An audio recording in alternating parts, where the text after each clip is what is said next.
Hello, everyone.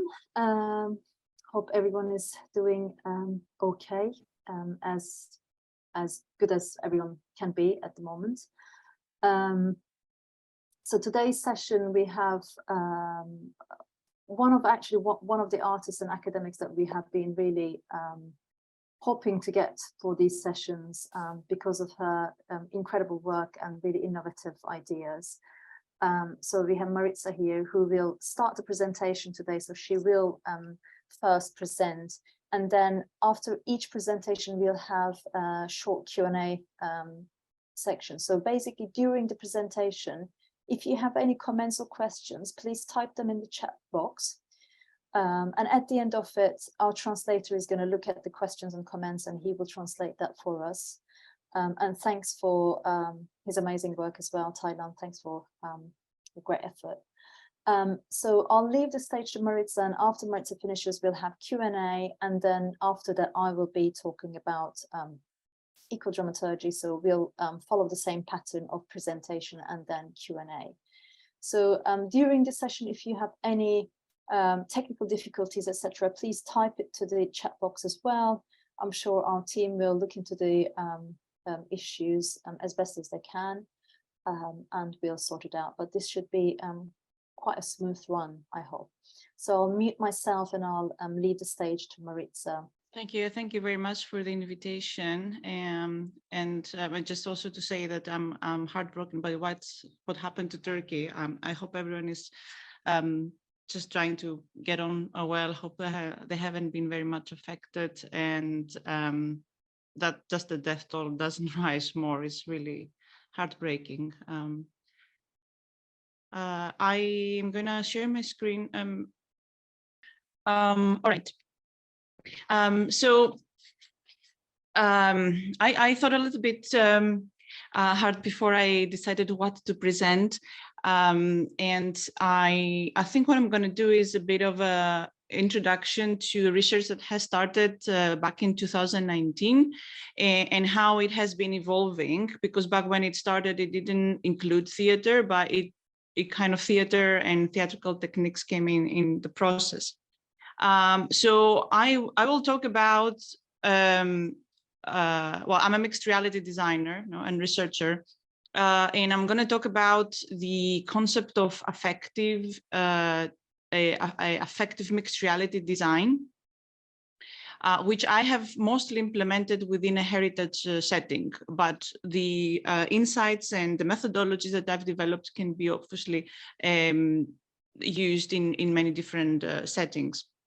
So as a mixed reality designer, my research is mostly on identifying and figuring out design methodologies. So different perspectives through which we can create and build a mixed reality experience.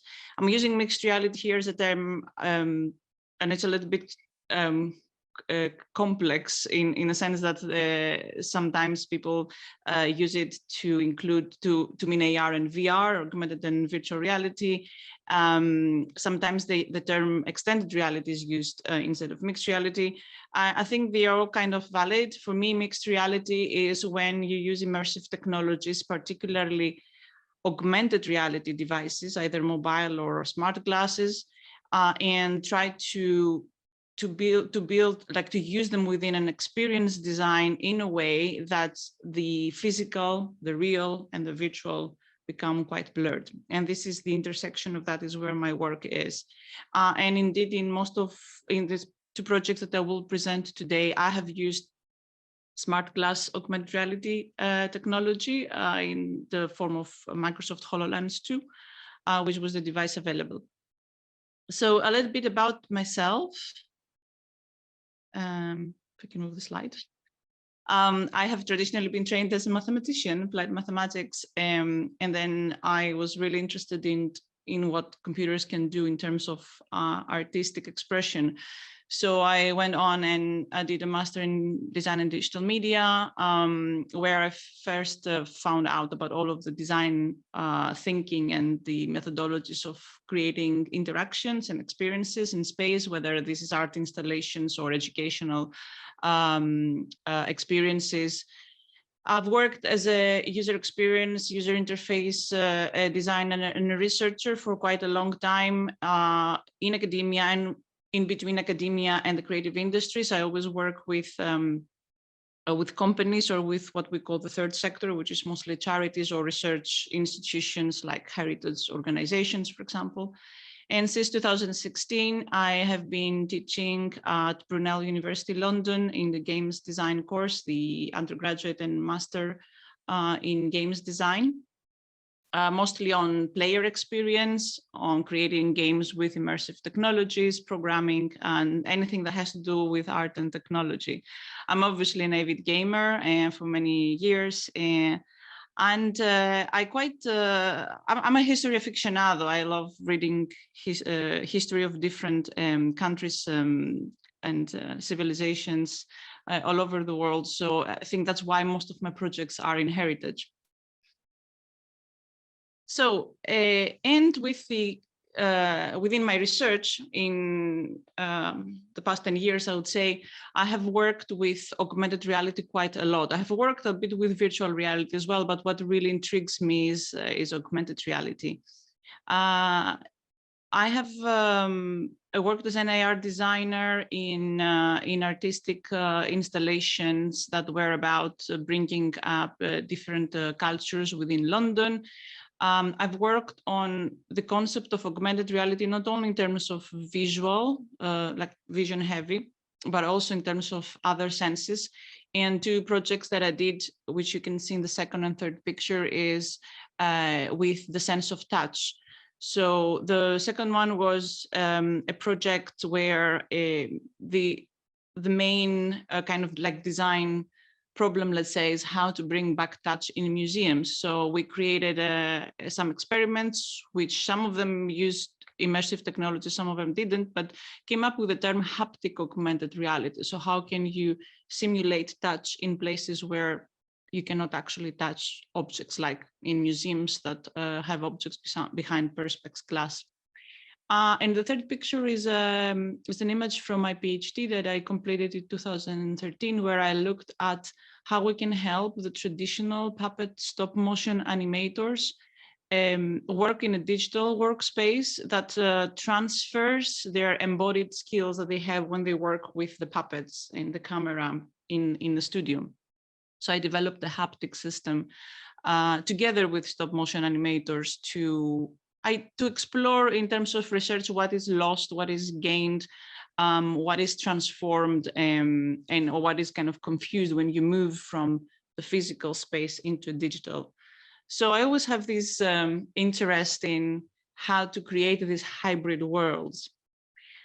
And in combining that with my love for history and historic spaces, I obviously go a lot to historic sites. I really like the experience very much as opposed to exhibition-heavy museums because they allow me to imagine in a very embodied and multi-sensory way the past.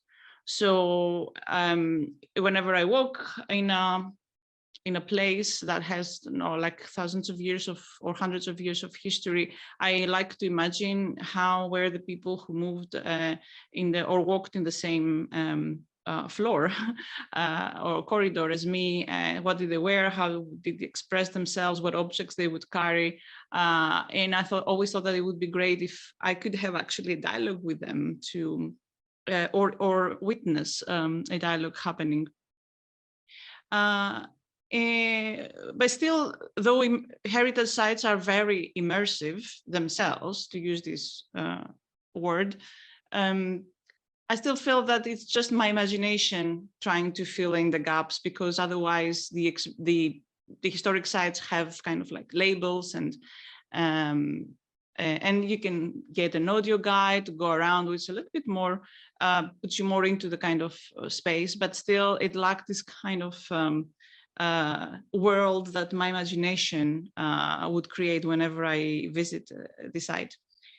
So I always had that in mind in relation to my creative practice, which was like working with augmented reality. And In terms of technology that is being used in these sites, because you do have also a lot of projects that research-wise that happen with historic sites, they are all using mostly mobile augmented reality, which is pretty logical because it is an affordable way for museums to deploy these things, and they usually involves you holding a mobile or an iPad, the kind of mobile device, and going around the site. And you can have also some sounds that show you how the site was in the past, some objects perhaps superimposed as you move the camera around, and other, some researchers have created games, etc. And all of this is for the purpose, of course, of education, of teaching you more about the site. Now, I thought that was great, but the graphics were very flat in a sense, because you have superimposed 3D models on your camera, which don't really follow the physics rules. Like they are all in front of everything. They're just like a 2D image on the screen. And also you kind of look at the site through a virtual wall. You always have to hold something and going around. So you don't really allow yourself to experience without holding anything. There's also some kind of fatigue when you're holding something, but also you experience everything from like a perspective of a glass. So when the smart glasses, which the research exists for years, of course, but they reached a point where it was very well, very advanced in order to technologically advanced to be able to do things, came with Magically, but also with HoloLens 2 back in 2016. I thought that was a great opportunity to start experimenting within heritage sites with this technology. And the important aspects of using AR glasses is that they are first person. So you immediately you can kind of like go around, and whatever you see in the glasses, you experience it from you know, yourself, that there's no holding of things, there's no wall, it's very kind of immediate and direct. You don't hold anything, so it's a whole body experience. So you can have your arms free and your hands free to do other things, perhaps. So this gives you an opportunity to think more about whole body interaction. And also they have a lot of sensors on them that allows you, for example, to use sensorial modalities other than just like your vision. So it could be like eye tracking, gaze tracking, finger tracking. They have a microphone if you need to use the speech, etc. And also you can add to them by adding extra sensors, either on the body or in the environment, and connected to the glasses, which I thought was a great opportunity. So I was lucky enough to get funding from HRC in 2019 to build this project in a heritage site in London. And this was the first project that kind of got me into thinking about how best to integrate what you can do with these glasses in a physical setting in order to tell its story. So I'm just going to explain a little bit the process and what were my insights and how these built up in the project that I'm doing right now, which includes theater. So I worked with the national, forget the name. Sorry, I've completely blanked now with the organization. It's going to come to me. I work with the amazing team at Sutton House in Hackney in London, which is a historic mansion with 400 years of history.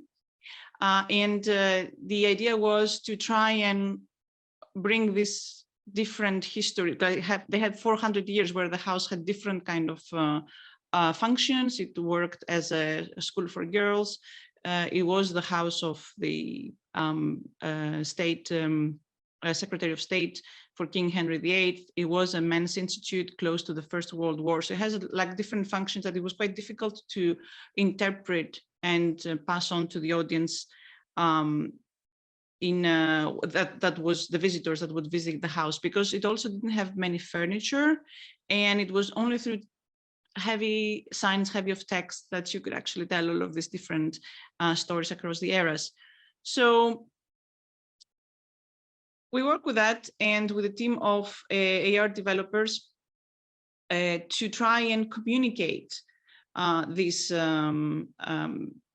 let's say, this challenging bit, which was the first thing that I thought was quite important, is what is the story that the space wants to tell you, and that very much comes from what do the curators or the educational team want to communicate. Then it was I come also, because of my game design background, I came full of ideas of creating games in that space, using the device, etc., in order to help with the narrative building. And the way that I decided to do it, obviously, is always I'm following a more what's called an experiential design approach, where I have my experience as interaction designer, but I come into a collaborative project always willing to learn and to change my process, because I'm, at the same time as I'm designing, I'm also trying to identify new kind of methodologies. So in this project, it was a total transdisciplinary collaboration project, where the educational team of Sutton House, myself and the developers sat together. We learned from each other. So we learned what are the limitations and the opportunities of the technology, what it can do, experience it in space. We talked about the challenges of Sutton House, which was what I referred before, about this 400-year span of history. And then together, through a few workshops, we decided what we want to say, how we're going to say it, and then how we're going to evaluate, etc. And I'm not going to go into much this process that much, but what I want to take from that is a few things that I found during this, I think it was about 4 months process. These are some images from workshops, that's the team, and trying out stuff, writing things, going through the archives, because a lot of the things that we've used for the HoloLens, for the spatial holograms, they were coming directly from the archives. So the first interesting bit that started connecting me with the theater was during the narrative building. Something that is very important when we're designing for immersive, with immersive technologies, be it VR or AR, is that you have a first-person perspective. So the whole experience has to be designed thinking that you have the viewer who is like this first person. What's the experience? There is no kind of, you can think of how to incorporate other people in the space, if necessary later, but the design should always come from, from me wearing the glasses. So always think as, not as Marisa who's designing something, but as like me going with the glasses in the space, right?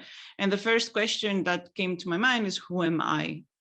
Who am I? Who is in the space right now?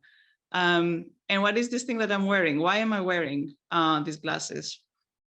Where am I coming from? What was the previous state? Am I alone in the space? Are there other people? What do I know about this place? Why am I here? Which gives a purpose to start building on the story. What do I have to do next? Where do I go next? Is there anything preventing me from going forward? So all of these questions were questions that we kind of brought out through the workshops in order to build the narrative.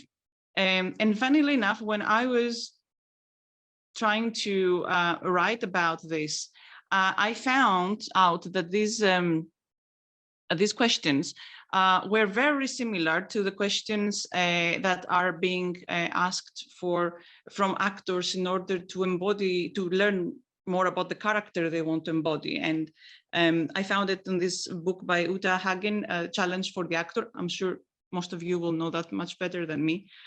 So I was really surprised to find out that this kind of questions link very much to the preparation that actors do in a play.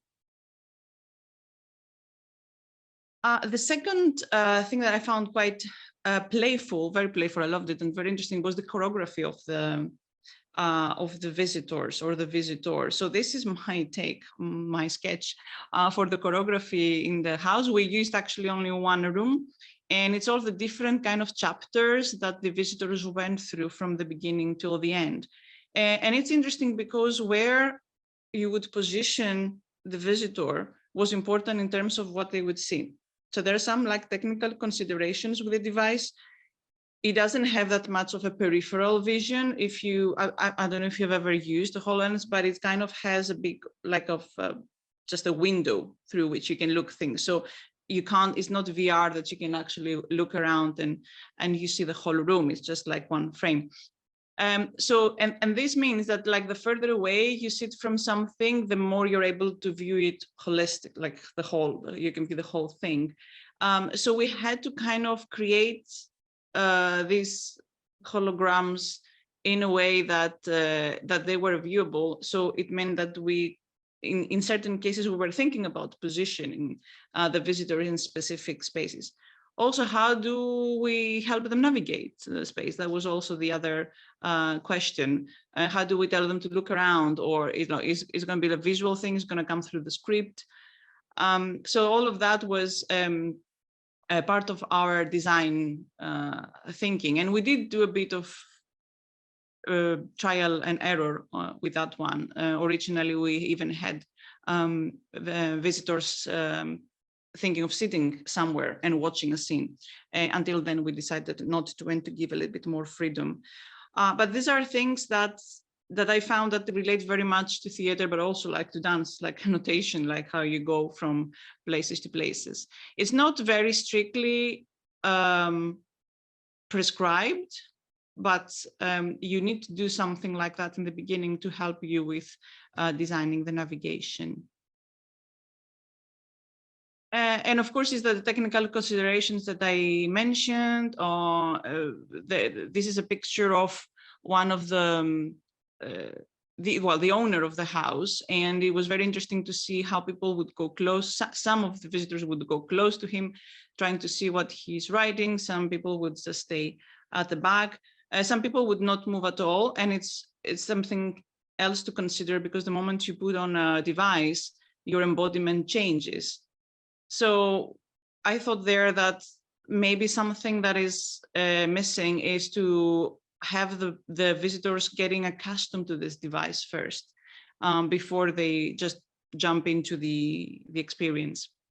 And also the pacing is important. So how much time do you allow the visitors to view something and stay and see it more? So for example, if there is virtual objects, they might want to just stop and look at them more, rather than just you telling them, oh, you have to move now, or just move them into the next kind of chapter. And finally, in this piece in Sutton House, I didn't implement interaction. So it was a bit of a shy attempt to try and see how creating a story in this historic site would work.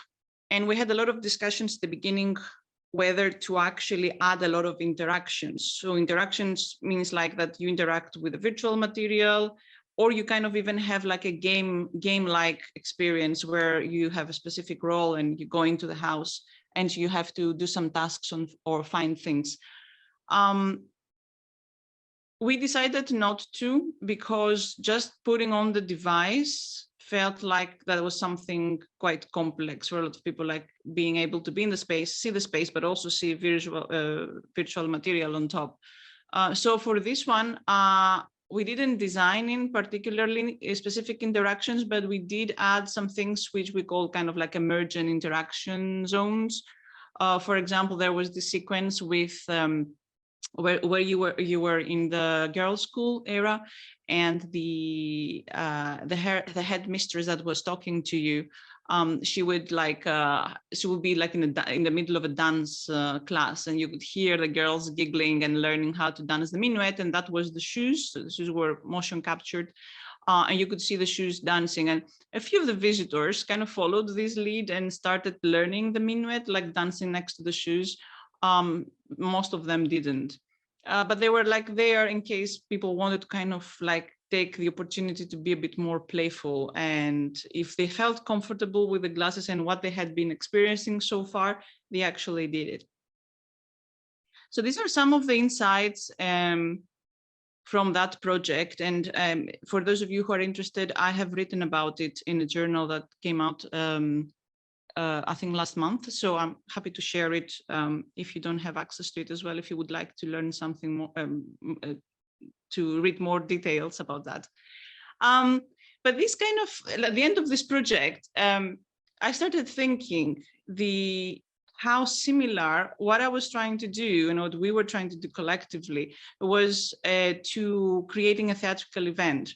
So taking this, again, definition, I'm sure you're familiar with, by Adam Verseni, the architecture of the theatrical event involved in the confluence of components in a work and how they are constructed to generate meaning for the audience.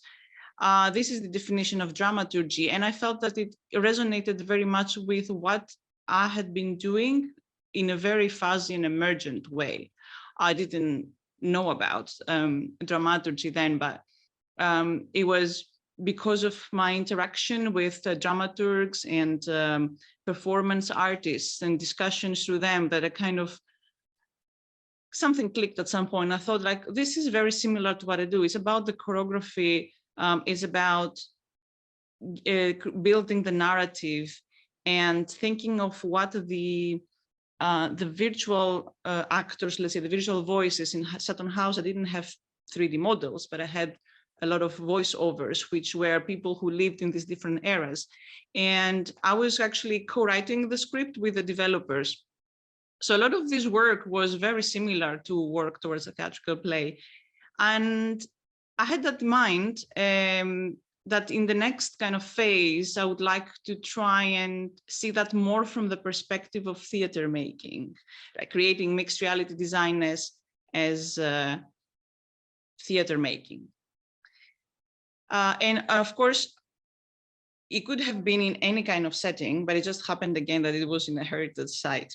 So before the next project, I wrote a paper together with a colleague who comes from theater, and we had a lot of discussions about these two approaches. She is Dr. Holly Maples, who's now at the University of Essex. She is a director, theater director, and she has done a lot of immersive heritage performance. So these are performances, theater performances that happen in a historic site. And there you have actors dressed in appropriate period costumes, and then they take the audience into a journey. We thought, right, what if we combine the two? So we started thinking about what would be the output of an experience in a historic site that uses both mixed reality devices in the form again of AR smart glasses and live actors. So we wrote this paper, which was originally very kind of theoretical approach, and that's where first we introduced the term affectual dramaturgy, which is in our view is combining immersive theatrical storytelling devices with AR design technology and focusing on the embodied interplay between the real and virtual actors, as well as between the real actors, the virtual material, to create an effective story living experience. So there's a lot of things to unpack, I think, here. The first one is how do you create a theatrical play where the script now includes also what you see and experience through a smart glass device. How do you connect that to the physicality of the space, like through the buildings, the smells, the objects you might use, the actors talking to you, but also maybe the actors being in control of what you see through the HoloLens.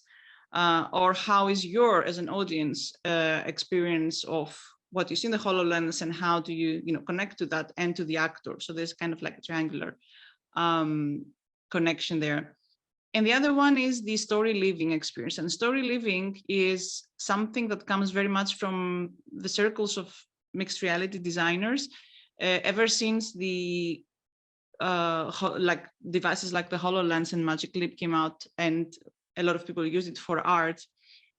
We are talking about not just storytelling, but story living, because again, as a first person, you wear the glasses, you go into a site, it doesn't have to be a historic site, and you live something. So it's lived experience.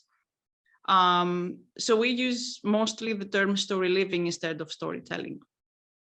Again, it's this article is free online from the Body, Space and Technology Journal for those of you who'd like to read a little bit more.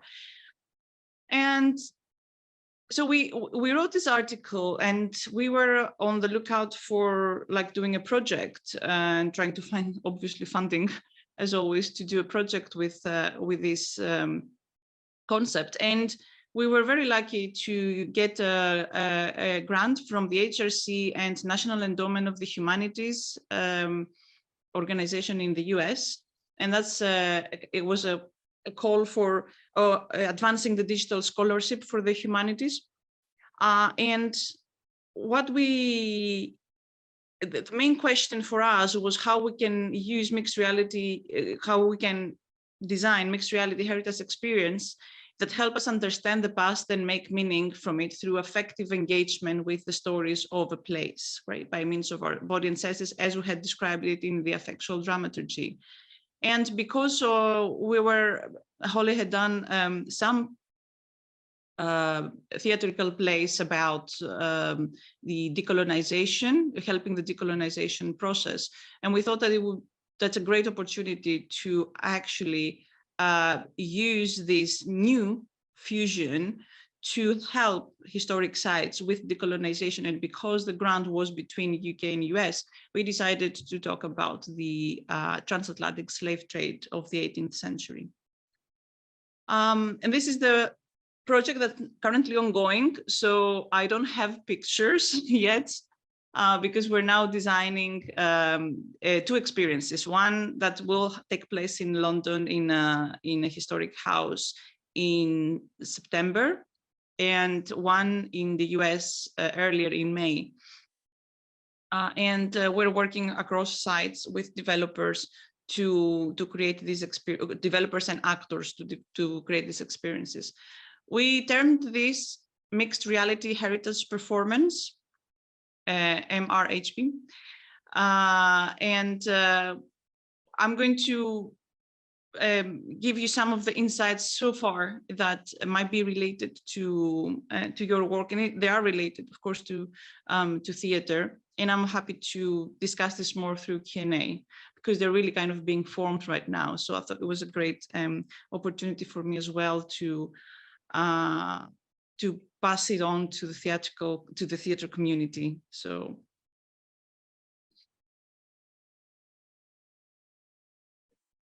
Oh, that's a little bit broken. All right.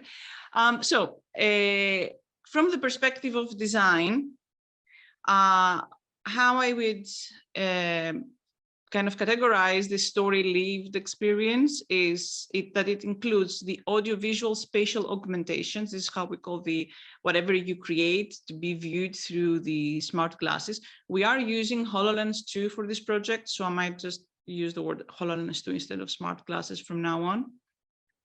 Then we have the live action, which is the actors and what the actors ask the audience to do, the dialogues or monologues, etc. And then we have the interactions, and these interactions can be categorized as interactions between the real actors and the audience, which is something you see in site-specific participatory theater. The interactions between virtual actors and audience. And when we say virtual actors here, they're not necessarily 3D realistic models. They might not be even anthropomorphic. So it could be anything that appears as a hologram. This is our definition of what a virtual actor is. And also between the audience and any kind of virtual material. So it could be like an object, for example, a virtual object that you could grab through the HoloLens, right? Because you have in the HoloLens, you also have gestures, so you can just grab something, or you can change its color, or you can do a lot of different things. And the important points on that is, again, the first person lived experience and designing from a first person perspective. How do you create, going back to the affectual dramaturgy, these moments where you learn things and you create meaning by embodied understanding? So there's a lot of things involved in that I'm going to explain a little bit further later. And third, how do you create a holistic overview of the experience for the visitor? So back in the Sutton House Stories project, it was mostly the, hello, we're from Brunel University, we're doing this research project, would you like to try it? And then, you know, evaluate it in this way. But in this one here, what we're trying to do is to include this kind of process within the whole performance so that it's not very dry.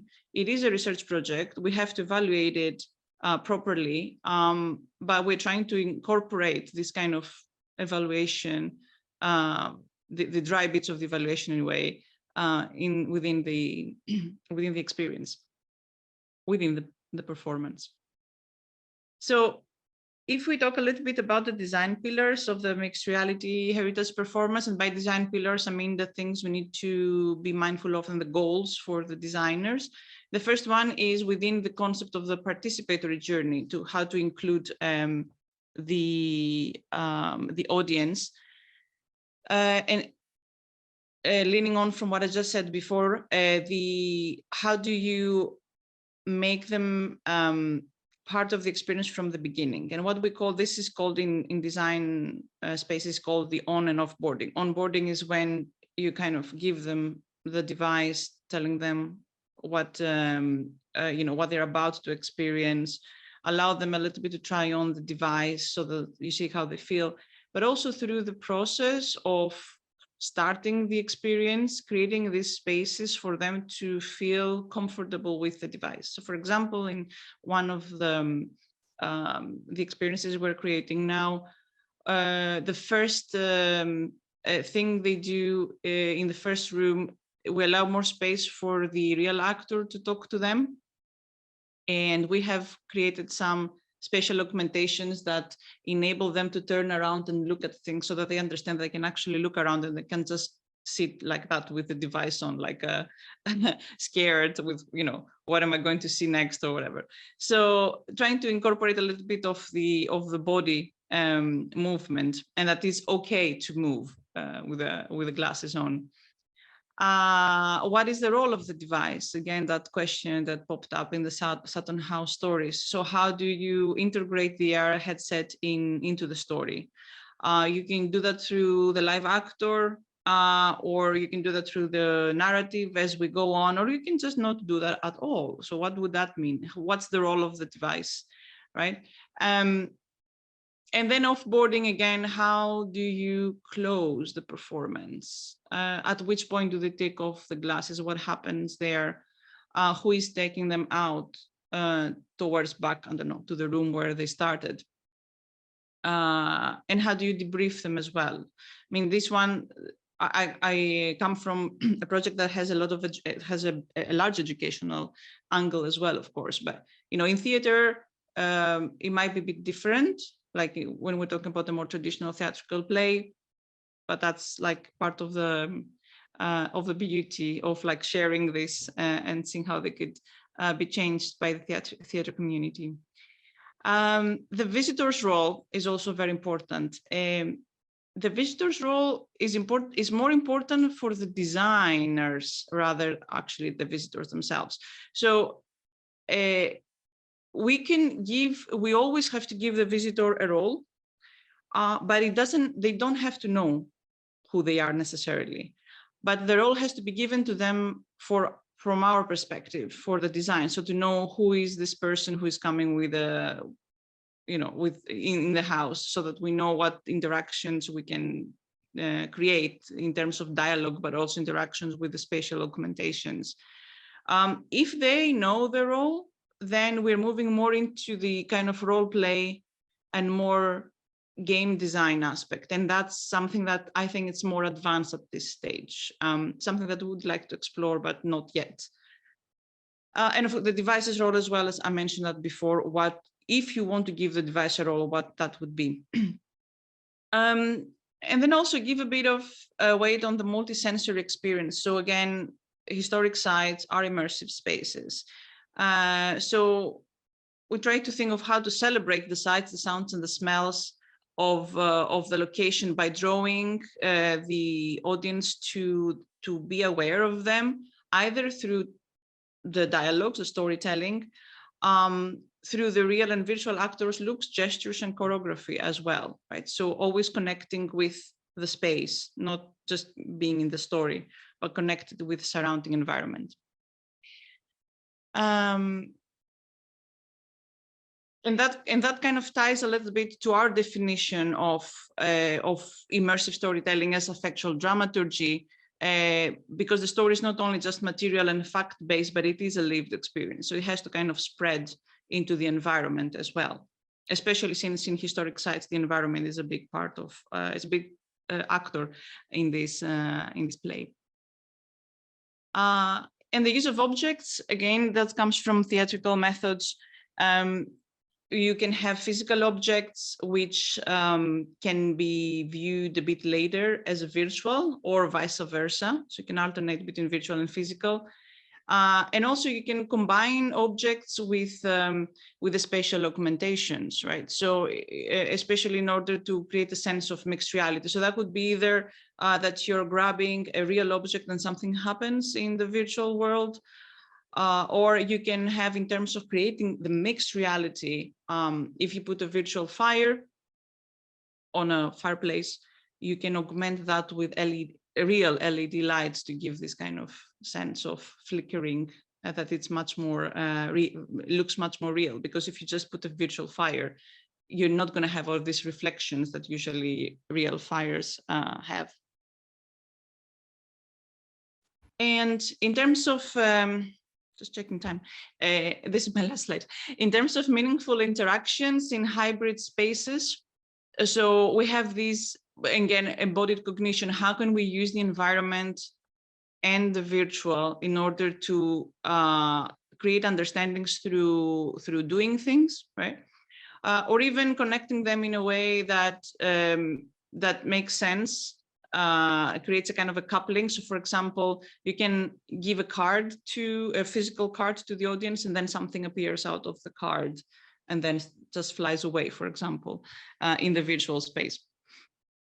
Connecting the real and the virtual events. So this has to do a lot with the text. So for example, a virtual actor can say something, and then the real actor can immediately either agree or continue or subvert what was just heard. And actors can interact or respond to events that happen virtually.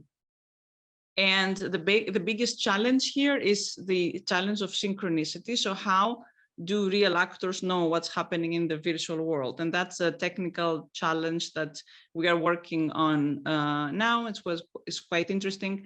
And the way that we do that is through the use of sensors and Internet of Things sensors that can give the actor some control over what is being heard and the timelines and the sequences of the virtual world.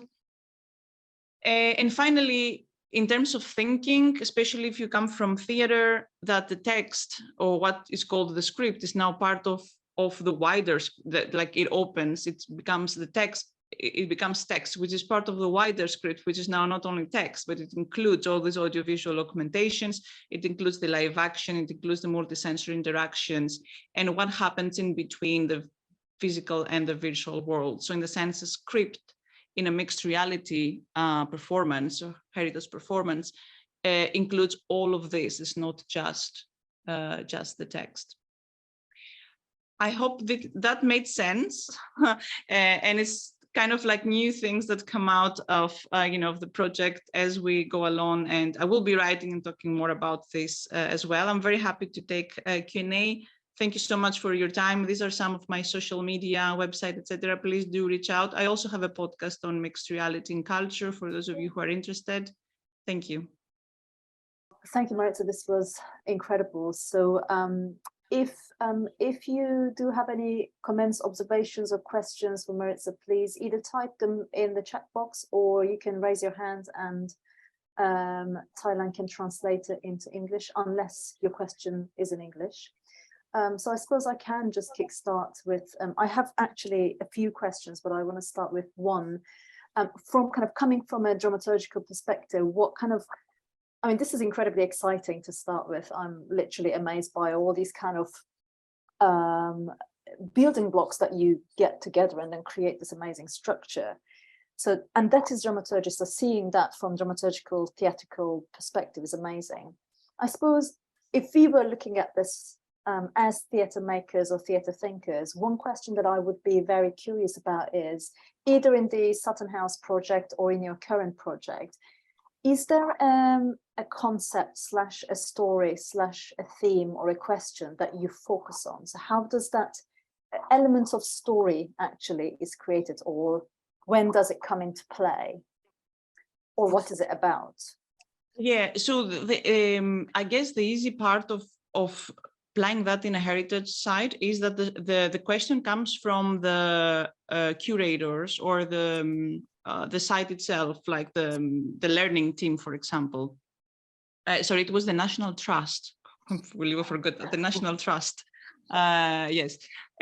So in the Sutton House, for example, we always start from these questions. It's like, what is the story you want to tell about the site? Which I understand it's a little bit easier than when you want to create just a theatrical play. I think the question in a theatrical play comes maybe from the artistic need of wanting to say something, like, what do you want to say with this, with this experience. If you apply that in the heritage site, it was easier for me because we discussed this first. So for example, in Sutton House, it was like, we have such a big history, 400 years, we don't have any furniture, we don't have a good way of showing it. So how can we show that, right? Show to the visitors. And that was the starting question. So we had a discussion about why, how do we go chronologically? Do we change the centuries? And then we decided, for example, that we're going to go reverse chronologically, starting from the most recent one and going back to the person who built the house and putting the house as a protagonist in that. So this kind of build up based on this first question is, how do we say that was the challenge, this rich history. In this current project, it is about how do we tell the hidden stories of these houses. We use a house here in London, which was built with money and with labor from from enslaved Africans and money from transatlantic slave trade. So, and these stories are hidden because what you see like a beautiful big mansion of that era. So how do you uncover these stories of the house, which, have been hidden and they're difficult to tell? Yeah, these are the questions that I started with. That's amazing. I mean, so you do a lot of archival work in the current project as well to kind of dig and find those stories and the past. Yes, we do a lot of archival work, a lot. Yeah, especially with the text, there has to be verbatim. So of that era. Yeah. Okay, that's amazing. Okay, I'm not seeing any questions or comments, so I'm going to ask my second question, and then that I'm not going to ask any further. But actually, one thing before I forget, the article that you mentioned, if you can maybe email it to me whenever you are available, then I can pass it to the organizers, who can then pass it to the participants. So it might be quite interesting. My second question was about the Sutton House project and about the audience feedback. What was it like for them? Was there any kind of documentation about their experience? Like, was there kind of like an entry book that they put comments on? So I just wonder what they thought. Oh yeah, I used a technique called the personal meaning making maps. So, and this technique is used a lot in heritage. So basically you create a mind map. In the center, you put a keyword, and my keyword was Saturn House. And I gave them a guide and the leaflets that usually Saturn House gives them, and I asked them for 20 minutes to go around the house and create a mind map of how they feel, what Saturn House means to them after that. And then they did the experience. And then on the other side of the card, they did again the same thing. And there was a vast difference between how they described the house before and after. So after, it was a lot about like, oh, it came to life. I understood the history. The stories stayed with them a lot. So even if they didn't know the name, for example, of that man who was part of the Men's Institute and got killed in the First World War, they remembered his story. So they really loved it. They loved the fact that they could actually bring the past to life, and it was very emotional. And it was also what surprised me, and I thought that was really successful, was that it was emotional for the people who were working there as well, for the learning and interpretation team, because they knew the house very well, of course, and the story. They work there every day. They do a lot of this kind of games as well with school children that come to the house. And when they actually did the experience, they felt very emotional. It was the first time that they actually saw all of these stories coming up like this vibrant and this close to them. So amazing. I mean, it's really impressive. Thank you so much, Marisa. Any questions or comments from our participants or other organizers, if there's anything? While waiting for that, I just wanted to say, I know that my co-organizer, Shule, she has been very interested in your work, and she has been developing projects about heritage sites in Istanbul. And like one day we're hoping to get in touch to do something similar and collaborating basically between kind of technology and theatre making, dramaturgy, etc., to combine those two disciplines and multiple, probably like history, philosophy, etc. I would love to. Yeah, I'd love to. I think Istanbul also has so much. Maritza, Shule is asking basically, and this is something that we have been discussing together.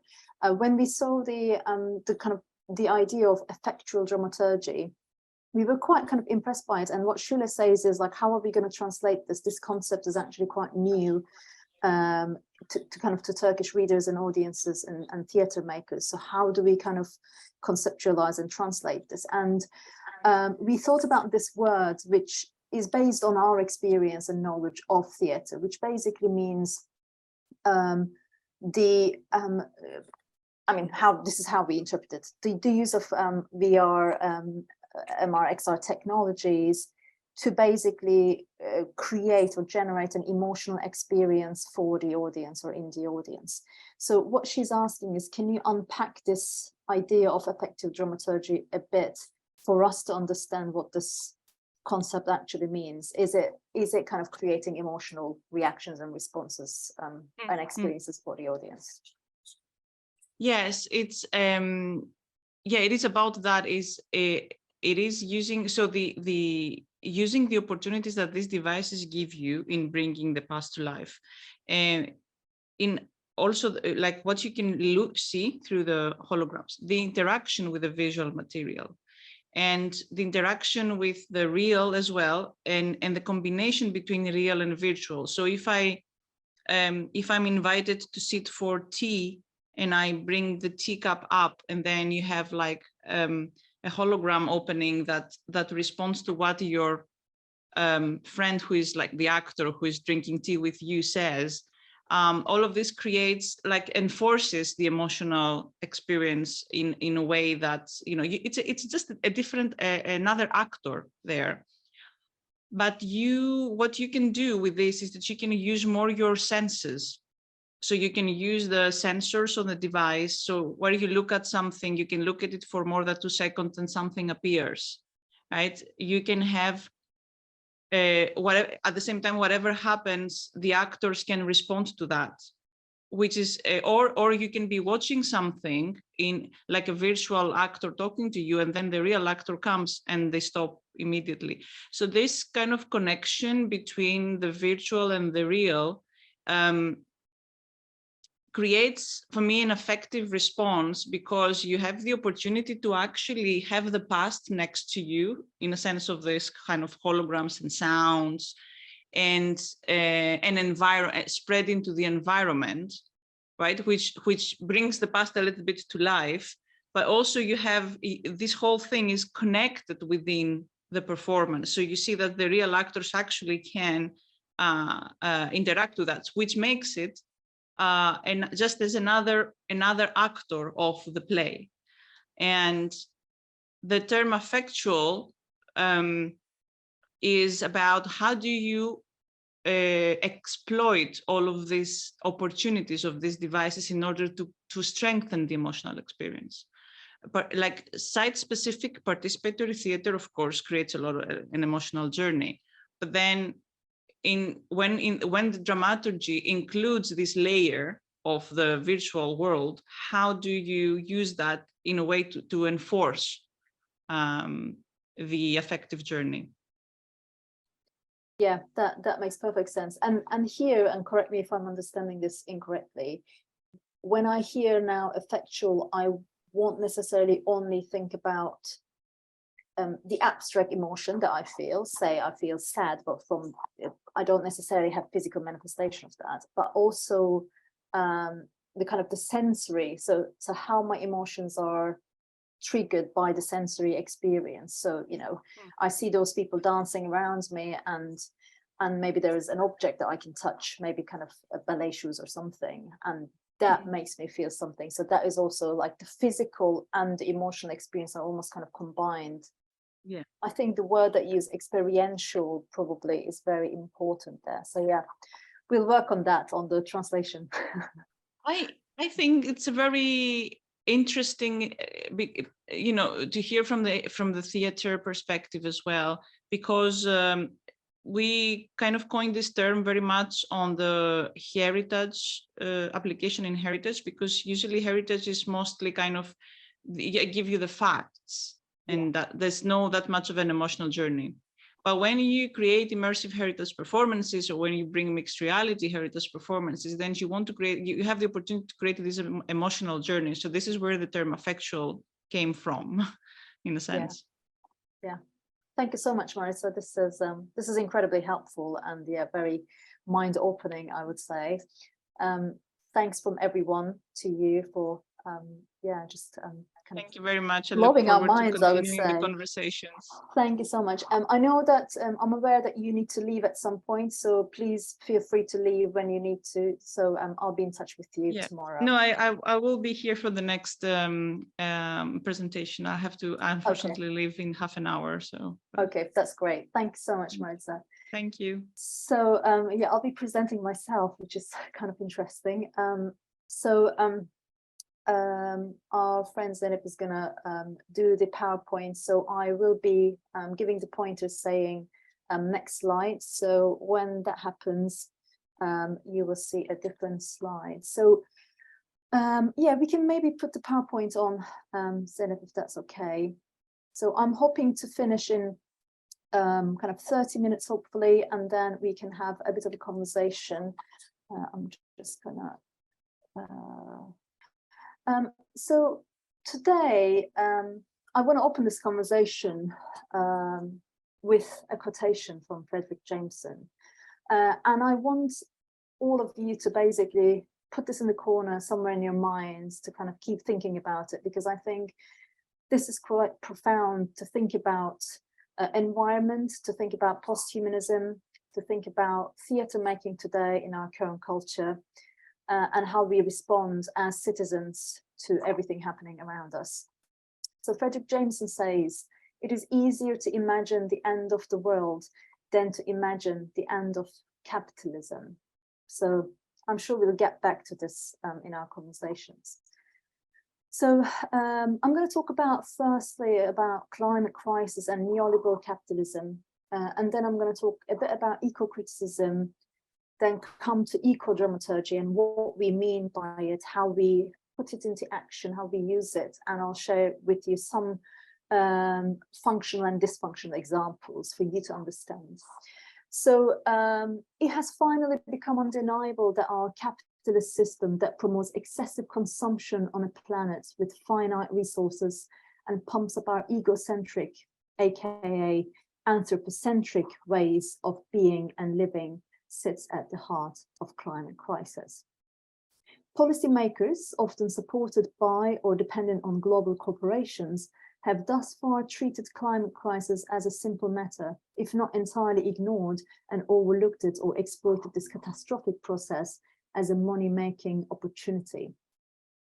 Such political and therefore media narrative that deflects the disastrous trajectory on which we sit has led to depoliticization of climate crisis, to a sociopolitical apathy, making us believe that there is no alternative to the political, social, and ecological reality we live in, or a belief in achieving socio-ecologically egalitarian changes and democratic environmental politics. Next slide, please. This discourse of capitalism as an inevitable or the one and only system is defined as post-political by interlocutors such as Slavoj Žižek, Jacques Rancière, or Chantal Mouffe. And the post-political climate change policies and narratives, as Eric Svingodal argues, rest on certain foundations, a few of which I would like to underline here. Slide, please. So here are some of them. The social and ecological problems caused by modernity/capitalism are external side effects. They are not an inherent and integral part of the relations of liberal politics and capitalist economies. The target of concern is continuously externalized and becomes socially disembodied, and thus is always vague, ambiguous, unnamed, and uncounted, and ultimately empty. And the last one is the target of concern can be managed through a consensual politics whereby demands become depoliticized and politics naturalized within a given socio-ecological order for which there is ostensibly no real alternative. This has eventually led to the rather paradoxical state we all live in. While on the one hand, we are collectively concerned about the state of our ecosystem, on the other hand, we also collectively share an apathetic stance towards and disbelief in changing our political and therefore ecological system for the better. Next slide, please. This paradox is a product of our post-political, post-truth culture. As Žižek explains, the gap which makes these paradoxes possible is that between knowledge and belief, we know the ecological catastrophe is possible, probably even, yet we do not believe it will really happen. As a result of this, and of the continuous bombardment of fear-inducing and complex information about climate change, we look away from it. Writer and activist Naomi Klein explains our cognitive dissonance or act of looking away excellently. She says, "I denied climate change for longer than I care to admit. I told myself the science was too complicated and the environmentalists were dealing with it. And I continued to behave as if there was nothing wrong with the shiny card in my wallet attesting my elite frequent flyer status. A great many of us engage in this kind of climate change denial. We look for a split second and then we look away. Or we look, but then turn it into a joke, which is another way of looking away. Or we look, but tell ourselves that all we do is focus on ourselves. Meditate and shop at farmers markets and stop driving, but forget trying to actually change the systems that are making the crisis inevitable, because that's too much bad energy and it will never work. And at first, it may appear as if we are looking because many of these lifestyle changes are indeed part of the solution, but we still have one eye tightly shut. The paradox that we live in, and therefore our behaviors, are about the paradox of capitalism and consumers' lifestyles, which mandate growth at all costs, while ignoring the fact that our planet cannot sustain infinite development and growth in capitalist terms, and the fact that the human is not the center or the most important part of all life on Earth. In order to deal with environmental crisis, we need to reframe the crisis to demonstrate its relationship to our sociocultural and political ecology. It is only through a new understanding, or to quote Alain Badiou, through the construction of great new fictions and inventive critical thinking, that we can respond to and act upon climate change as an environmental and political issue, and that we can critique the idea of the human as a geophysical force in the era of the Anthropocene. Next slide, please. So I want to briefly talk about eco-criticism, because I think I know that this project is kind of focusing on eco-criticism, posthumanism, and ecodramaturgy, and I know that some of you are using these ideas in your projects or will use them in your projects. So eco-criticism emerged mainly in the 1980s and 90s. Eco-criticism is the study of the relationships between culture and the modern human world. Eco-criticism takes the natural world as a focus of critical inquiry beyond society, class, race, and explores the ways in which literature or arts confront the world as a concept of home. Eco comes from the Greek word oikos, which means home.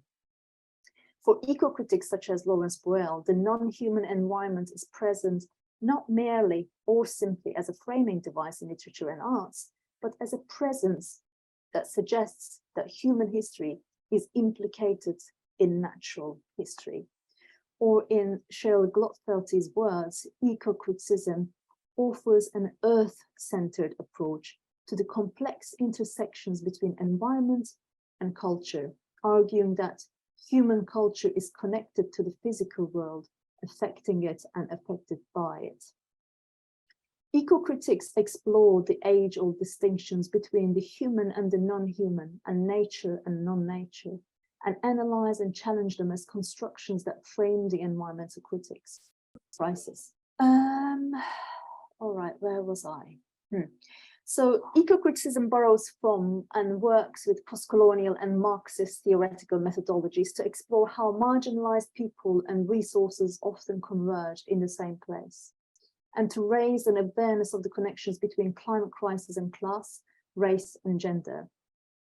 One of the main branches of eco-criticism is ecofeminism. Ecofeminism explores the interconnection of the oppression of nature and women, revealing the links between domination of land and domination of women, both of which are historically seen as the property and resources of men and patriarchal capitalist system. Ecofeminism has also included the hierarchical relationships structured in our cultural representations of other oppressed groups, particularly of the ones considered closer to nature and in need of progress from, quote, a natural to a civilized state, unquote. And I think there are great examples for that, and you can think about the Native Americans in this discourse, like how basically the, in quotation marks, the civilized societies or societies that call themselves civilized actually called for Native Americans to move from this natural state to a civilized state. For some reason, kind of taking the civilized state, or however they interpret civilization, as the norm. I also want to touch on a bit about the connection between posthumanism and eco-criticism. The eco-critics focus on the exploration of the interconnections between the human and the non-human, and their critique of our age-old anthropocentric worldview align with the posthumanist thinking. To put it very broadly, posthumanism argues against the Anthropocene and patriarchal liberal humanism, which puts human race at the center of existence and sees anything other than human as subordinates. The Western origins and context of liberal humanism not only creates hierarchies within the same ecosystem, but also prepares the ground for global inequalities and ideological conflicts. Instead, posthumanism argues for an inclusive, non-binary and egalitarian outlook that considers humans, animals, plants, organisms, and technologies in one ecosystem as interconnected and equal. Posthumanism therefore puts the globally shared ecosystem at the center and rejects the binary oppositions that marginalizes the other that is other than human, the living and non-living systems. The posthumanist view comes into play when we think about ecodramaturgy, as we witness the questioning of the supremacy of the human over other beings and things in the ecosystem, and of neoliberal capitalism as the source of anthropocentric climate crisis. Let's now think about ecodramaturgy. Next slide, please. The discourse of ecology and performance began to develop within the academy with Una Chaudhry's famous article called "There Must Be a Lot of Fish in That Lake: Toward an Ecological Theatre." In this article, she argued that conventional Western theatre had historically viewed and represented nature from a humanist perspective as a metaphor for human drama, and therefore had been in opposition with environmentalist thinking. The humanist foundations of naturalism and realism in theatre put forward a paradoxical relationship between performance and ecological thinking, because it has suggested a confirmation of the nature and culture binary, given that performance itself is always already a cultural interpretation of and overlay onto the natural world. In response, Chaudhry in her article defined the ecological crisis as a crisis of values and considered theatre as the site of both ecological alienation and potential ecological consciousness, as she suggested, quote, "Ecological victory will require a transvaluation so profound as to be nearly unimaginable at present. And in this, the arts and humanities, including the theatre, must play a role." I'm going to come back to this, I'll repeatedly come back to this idea of transvaluation and how theatre can create new cultural imaginary, how we can imagine the future differently, and how we can use theatre for that. This suggests that there are ways of understanding and representing a human position in relation to the modern human world that challenge the binaries and consider nature and culture as always already interdependent and connected. It is in this respect that ecodramaturgy offers new ways of thinking about our relationship to the environment and ecological crisis through critical and creative modes of engagement in performance. The term ecodramaturgy was coined by Theresa J. May in 2010 and asks the question, quote, "What kinds of dramatic structures, characters, themes, performance venues, scenographic elements, and developmental processes produce theatrical work that fire our ecological imaginations?" Unquote. Drawing on eco-criticism, ecodramaturgy views performance not simply as a separate aesthetic entity outside of or in opposition with nature, but as a part of it. As Lisa Wojnarski argues, quote, "Theatre and performance do not exist in a vacuum. They impact and are impacted by the world of ecological, socio-ecological systems and relationships. Ecodramaturgies speak to this relationship by asking how theatre interacts with the world." Unquote. Ecodramaturgy engages with and explores the ways in which performance is made from the structure of a dramatic text to the production process of a performance to audience engagement. It also considers the ecological context of a performance and the way a performance operates within a wider understanding of ecology, the modern human world, and the social and political context. In this regard, ecodramaturgy is both a practice and critical approach that explores the historical paradox between ecology and performance, or between nature and culture. It is important to underline here that ecodramaturgies, as a plural term, offers an intersectional and multifarious framework. In Greening the Theatre, Taking Eco-Criticism from Page to Stage, this article, Theresa May highlights the need to have an intersectional approach to environmental issues, suggesting that eco-criticism should be furthered beyond the white male wilderness aesthetic to reflect how environmental deprivation and inequality affects the poor and the communities of color.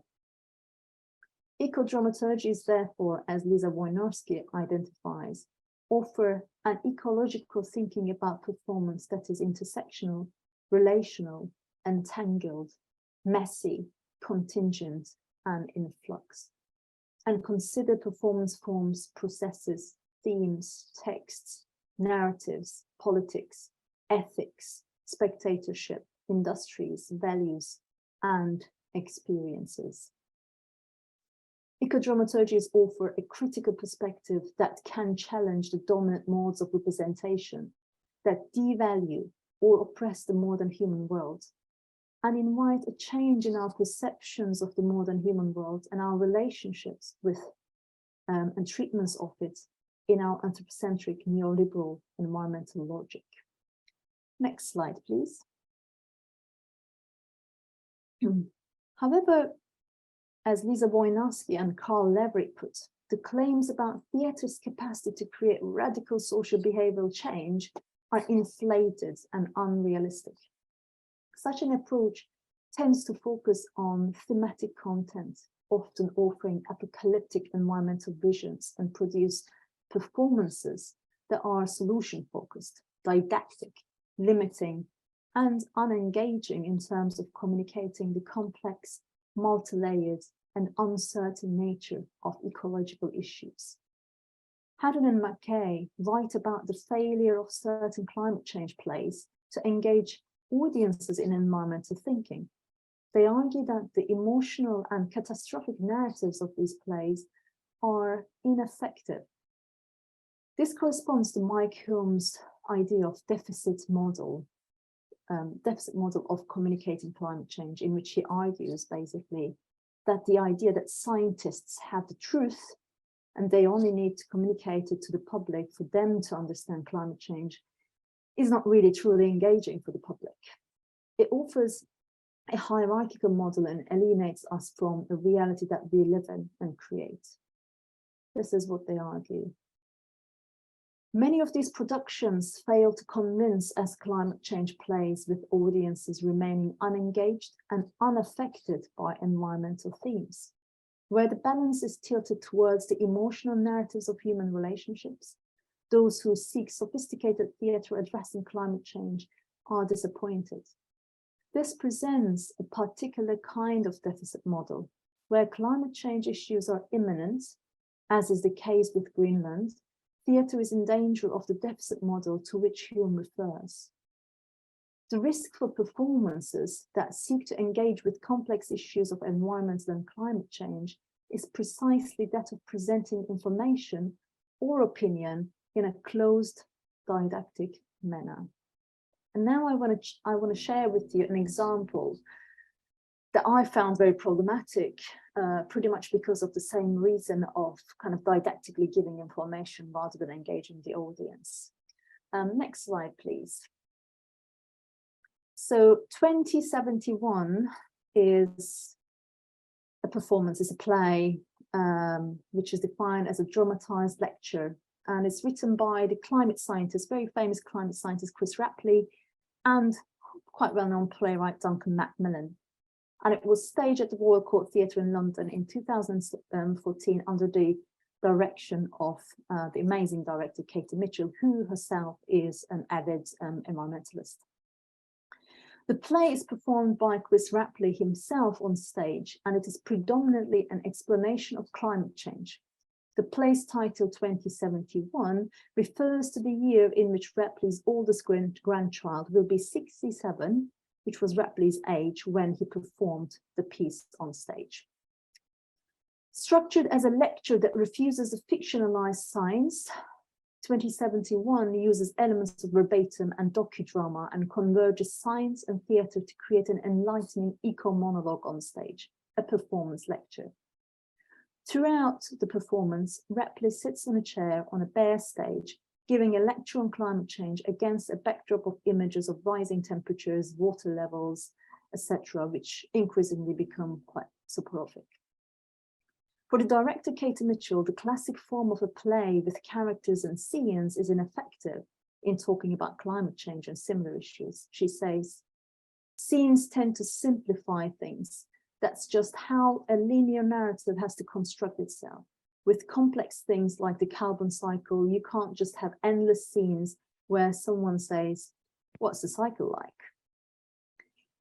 The lecture form, however, offers a means to communicate climate change on stage through a direct and overt focus on an explanation of the matter. Katie Mitchell experimented with it in another play called 10 Billion with Professor Stephen Emmett on overpopulation of the world and its consequences. So 2071 as a performance lecture, as Katie Mitchell also hints at in her comment about the limitations of classic play, is purposely anti-theatrical. It is an event that challenges and interrupts the realm of theatricality, yet still uses theatrical language in order to communicate scientific knowledge to a lay person and raise interest in them about the subject. However, the narrative in 2071 never becomes entertaining, something we usually see in forms of infotainment TED Talks. But on the contrary, the narrative and tone is rather dull. It inundates the audience with complex and inaccessible information that is hard to identify with our everyday experience and perception.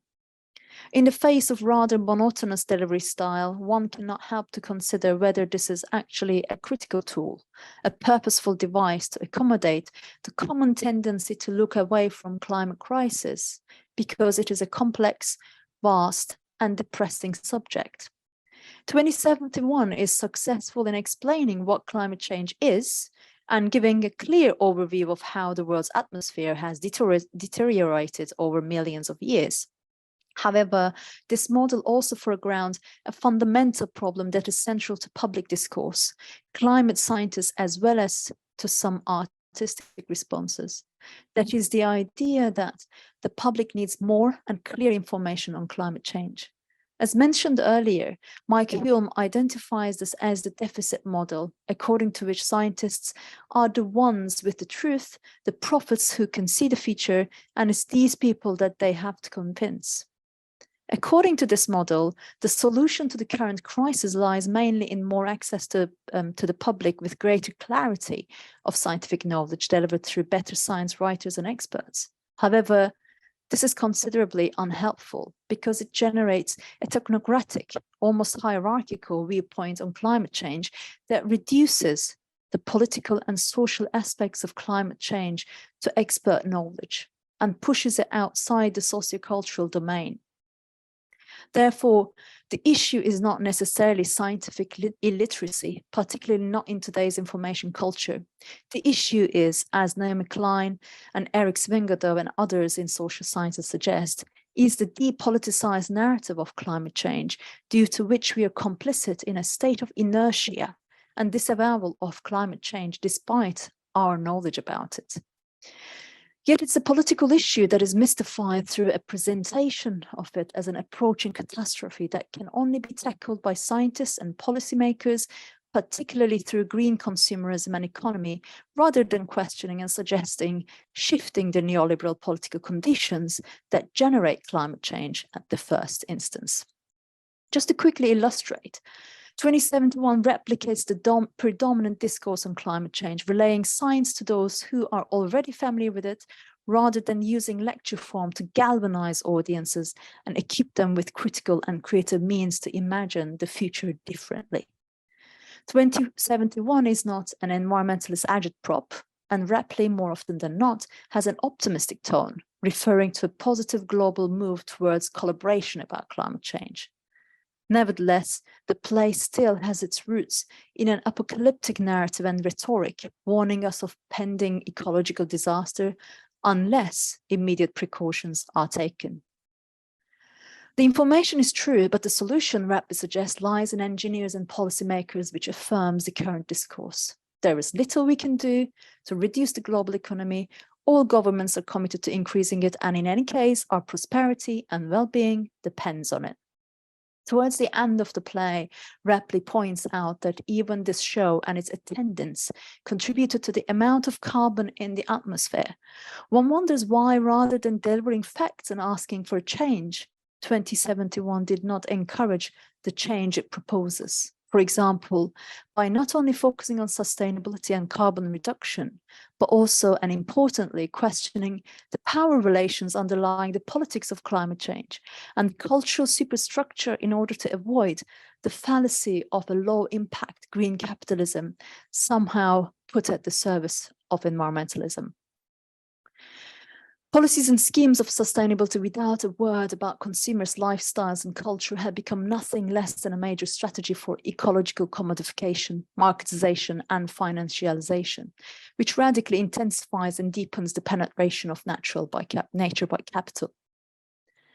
Hence, a fundamental shift not only in aesthetic engagement with environmental crisis, but also in institutional policy and regulations is needed if we are to prevent environmental calamity. We must remember that ecological crisis is not merely about physical calamity, but it's also about a crisis of values and a problem of cultural imaginary that requires transvaluation, or a reimagination, if you like, in order to transform the current universalized apocalyptic story of climate change and imagine the future differently from what is imposed on us by the neoliberal capitalist take on climate crisis. Next slide, please. Without doubt, theatre and performance can raise awareness, ask questions, and challenge the dominant anthropocentric modes of representation and the universalized technocratic elitist discourse around climate crisis. By revealing and drawing attention to injustices, to nuances, blind spots, precarities, diversity, multivocality, and uncertainties underlying our current ecological condition. Haddon and McKay recognize uncertainty and precarity as key states when engaging in research about environmentalism and performance. They say, uncertainties that accompany stepping into a new research environment, the uncertainties arising from multiple relations, human and non-human, the uncertainties of scientific fact, the uncertainties of forecasting the future, and the uncertainties of outcomes, including those of performance practices. They write that science is so visibly unable to offer a definitive solution to climate change, prompts a new and potentially productive sensibility, the acceptance of uncertainty, of epistemology, of actions, of results, and of futures. This uncertainty, which is embedded in performance as well, may offer effective ways of engaging people with the environmental crisis in performance, particularly given the fact that the bombardment of information has led public to a collective apathy, cognitive dissonance, and fear of change, as opposed to expected certainty, solution, and knowing action. Haddon and McKay identify performance's potential to connect with the uncertainty of nature and climate crisis with reference to Jacques Rancière's famous notion of the emancipated spectator and call it emancipated environmentalism. In Jacques Rancière's theorization in The State Before Emancipation, we have the master and the ignoramus. And the ignoramus is emancipated, liberated by the knowing master, which suggests a hierarchical intelligence and power relationship. The alternative to this is the emancipated spectator, and here, emancipated environmentalist, who delivers her own emancipated perception and narrative, and is therefore not indebted to or inferior to a knowing master or scientist, or technocrat, or a bureaucrat, or a politician. As Haddon and McKay put, to be an emancipated environmentalist in education or in theatre, or just to be, is to favor uncertainties and unpredictabilities, avoid the nomothetic and polemic, and incite the equality of intelligence of the participatory individual in matters of environmental import. Calevary explores the question of what theatre can do in response to climate crisis. And by drawing on Eleanor Fuchs and Bonnie Moranka, he argues that theatre's ecological contribution is not found in any explicit eco-critical message it may purport to communicate, but rather it resides in the more oblique possibilities inherent in the theatrical medium itself. If theatre is to contribute to a more progressive environmental future, then it is incumbent on practitioners and scholars to reflect rigorously on how theatre works as a medium, while at the same time remaining vigilant with respect to its supposed efficacy. Then Lavery argues, quite similarly to Haddon and McKay, that theatre and performance have always been in connection with, rather than in opposition with, nature. He lists such inherent qualities of performance. Quote, the physical presence and fragility of the performer whose body cannot help but show its mortality, its necessary entanglement in both nature and culture, the explicitly network quality of the stage, in which the human beings is always part of a larger assemblage of objects, technologies, and processes, and last, but no means least, the sense in which theatre's temporality is fabricated, is malleable and multiscalar. Therefore, theatre that tries to prescribe a meaning or a solution is contradictory to theatre's immanence. Instead, Lavery argues for an eco-theatre that highlights its own incapacity to signify, its own failure to act. The ecodramaturgies suggested here operate through weakness. Quote, theatre's power, to borrow and reverse the title of Erika Fischer-Lichter's paradigmatic text called The Transformative Power of Performance and New Aesthetics, would be found in its weakness. Insisting on weakness, but without for all the giving into nihilism or despondency, may permit theatre to refrain from perpetuating the type of Promethean thinking that has produced such things as climate change, species extinction, and toxic pollution in the first place. Instead then of strong performance that would succeed in meeting its targets, weak theatre holds out the possibility of an alternative kind of eco-practice, rooted in a recognition of limits and capacities keenly aware of what Bers-Kershaw terms mutual vulnerability. So mutual vulnerability in terms of the vulnerability of the existence, human and non-human, but also the vulnerability of theatre and performance itself. It's here and nowness that creates that vulnerability. Therefore, in our ecodramaturgical practice, we are considering a performance that exposes its own artifice, limitations, and failures. It is in this way that theatre can subvert the mistaken idea and expectation that theatre should produce work that would save the planet. Such ecodramaturgical thinking and practice, Lavery argues, allies itself with everything that Western modernity distrusts: the weak, the unfinished, the superfluous, the contingent. Like nature, there is always something in the medium of theatre that refuses to serve a purpose and which is content merely to reproduce itself again and again. As an art of weakness, theatre's role is not to produce the real, it is to corrode it. It is to make the world problematic, to make it multiple and complex. I would like to briefly share two examples if I have time. So next slide, please. So what you will see is images from a work called We Know Not What We May Be by Mediatized, which was produced in 2018.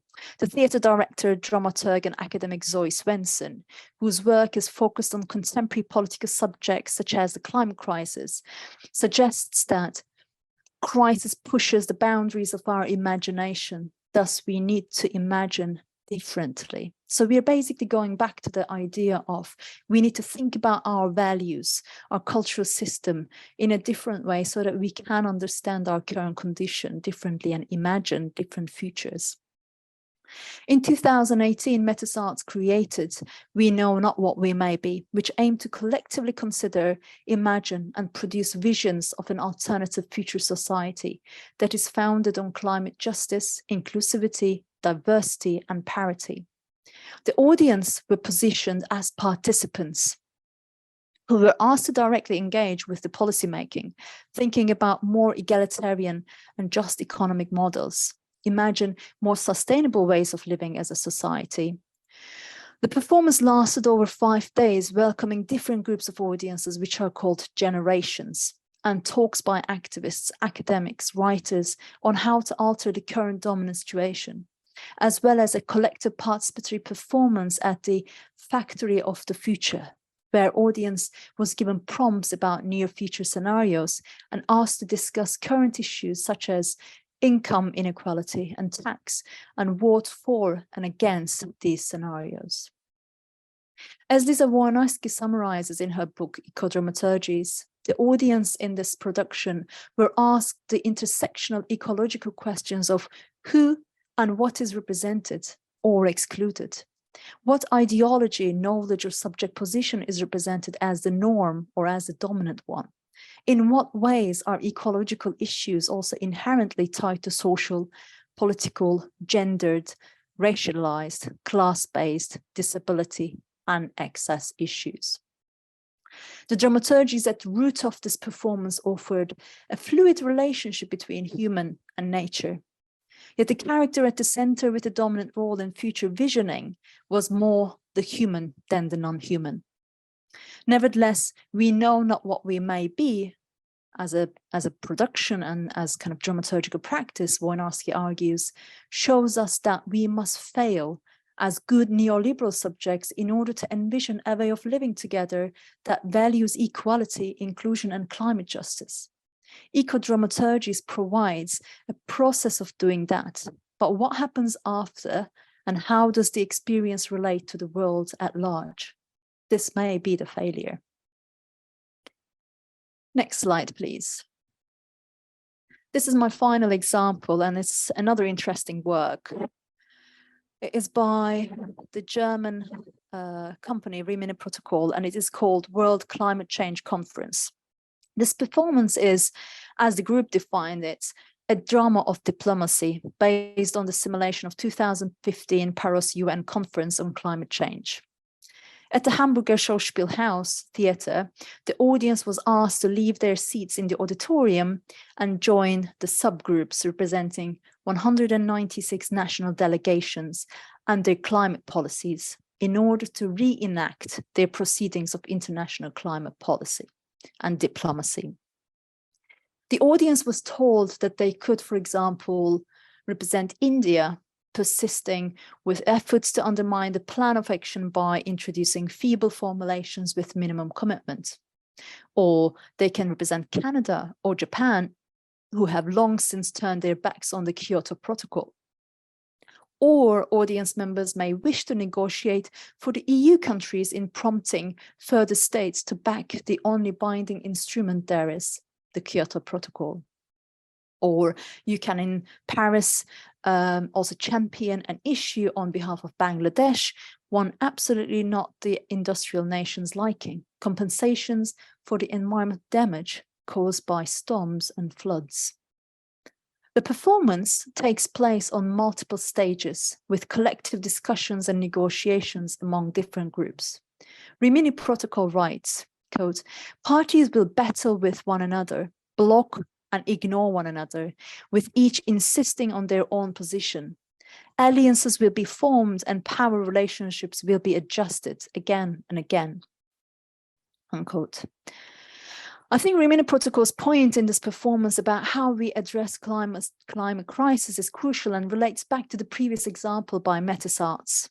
Quote, "When the issue is that of revealing the culprits, in other words, the causes of climate change, it is all about facts. By contrast, when developing options for action, the matter at hand is ultimately values. Which risks should the world community take on? What cost is it prepared to accept to protect the population in areas menaced by droughts or floods? Is it more important to expand electricity networks for renewable energies than to preserve marvelous landscapes? These are all decisions based on political, economic, and indeed ethical issues, unquote.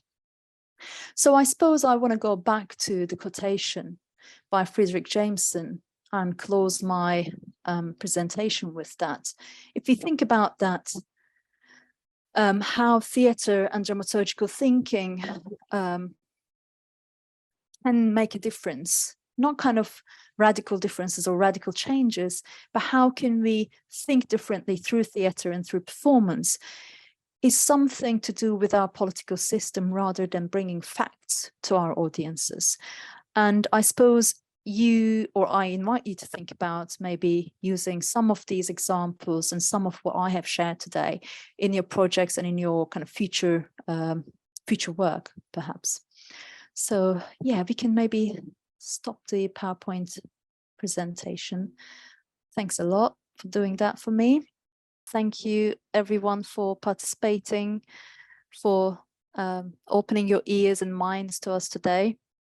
And we just hope that you all send your positive energies to the land that is in pain at the moment, in deep pain.